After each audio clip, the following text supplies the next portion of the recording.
It's Wednesday, February 28th. Bob Price on Canada's Business Beat, brought to you by Eric Potato of eXp Realty, your BC Thompson Okanagan and Shuswap lakefront specialist. And yet more examples of how those so-called credit loss provisions are affecting the bottom line of Canada's banks. The nation's largest financial institution, the Royal, noting that in the first quarter it put aside $813 million for bad loans compared to $532 million a year ago.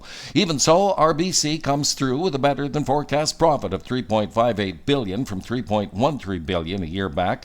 The much smaller National Bank also topping expectations with a Q1 take of $922 million, while raising its credit loss account to $120 million from $86 million in the same 3 months of last year. Attention Toyota Tacoma and Jeep Grand Cherokee drivers. Yet more recalls. The rear axle concern for 2022 and 23 Tacomas, while the glitch with 2021 and 23 Cherokees is a problem that might result in a loss of control.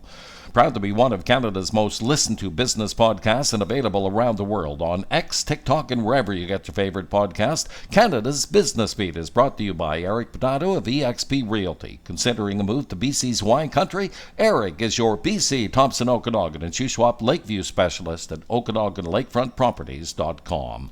A new and much larger cost estimate in for the nearly complete Trans Mountain Pipeline expansion, now anticipated to hit $34 billion. The original was expected to be $7.4 billion.